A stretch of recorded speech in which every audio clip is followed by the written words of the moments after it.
வணக்கங்க. இது அங்காளம்மன் சத்யா வீடியோ. மேல்மலையனூர பொறுத்தவரைக்குங்க, அந்த அம்மா வந்து மலையனூர் அங்காள பரமேஸ்வரி பெண் தெய்வங்களுக்கெல்லாம் ஹெட்டுன்ற மாரி.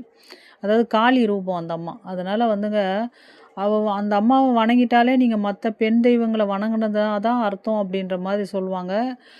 குலதெய்வம் தெரியாதவங்க கூட அங்காள பரமேஸ்வரிய வணங்குனா, அந்த குலதெய்வத்த வணங்குன பலன் அவங்களுக்கு உண்டுன்றாங்க. ஏன்னா, அந்த அம்மா எல்லா குலதெய்வமும் பெண் குலதெய்வங்களும் அந்த அம்மாவ ஒரு படி கொஞ்சம் கீழ அப்படின்ற மாரி சொல்றாங்க. அது நான் குறைவா சொல்ல வரலங்க. அந்த அம்மா தான் ஹெட்டுன்றதுனால. ஏன்னா, அந்த அம்மா வந்து எல்லா சக்திகளும் ஒன்று சேர்ந்த சக்தின்னு சொல்லுவாங்க, அங்காள பரமேஸ்வரிய.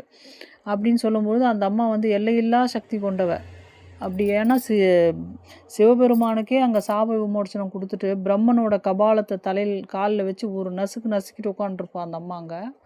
அப்படிப்பட்ட அங்காள பரமேஸ்வரிக்குங்க, அந்த அம்மா வந்து ஒரு கிராம தெய்வம்ன்றதுனால அந்த அம்மாவுக்கு என்ன பிடிக்கும்னு சொல்றாங்கன்னாங்க, கதம்ப பூ கேள்விப்பட்டுருக்கீங்களா? எல்லாம் கலந்து கலந்து கட்டுவாங்க பார்த்தீங்களா? அந்த கதம்ப பூ பிடிக்குமா அந்த அம்மாவுக்கு. கண்ணாடி வளையல். பெரும்பாலும் மலையனூர்ல கண்ணாடி வளையல்கள் விற்கப்படும். நீங்க கூடையில வச்சு விப்பாங்க. நாட்டு கண்ணாடி வளையல்கள் உடையாது. அது நல்லா ஸ்ட்ராங்கா இருக்கும் அந்த மாரி வளையல்கள். ஒரு டசனே வந்து ரூ. 60 ரூ. 80 அந்த மாதிரி இருக்குங்க. அந்த மாரி கண்ணாடி வளையல்கள் போடுவாங்க மக்களு. அங்க வந்து போட்டு போவாங்க. அம்மாவுக்கு கண்ணாடி வளையல் பிடிக்குமாம். கதம்ப பூ பிடிக்குமாம். அடுத்தது பொட்டு வந்துங்க நல்லா பெரிய சைஸ்ல அந்த அம்மாவுக்கு வைக்கணும். அந்த மாரி வைப்பாங்க. அங்காளம்மன பொறுத்தவரைக்குங்க, அ எளிமையான மக்கள், கிராம மக்கள் கூட அந்த அம்மாவுக்கு ஒரு படையல போட்டுறலாம். ஏன்னா ஒண்ணுமே இல்ல. ஒரு கருவாட்டு குழம்பு வச்சு, ஒரு பச்சரிசிய பொங்கி வச்சாலே அந்த ஆத்தாளுக்கு போதும். அந்த மாதிரி ரொம்பலாம் நீங்க காஸ்ட்லியா செலவு பண்ணணும்லாம் அந்த அம்மாவுக்கு கிடையவே கிடையாதுங்க. ரொம்ப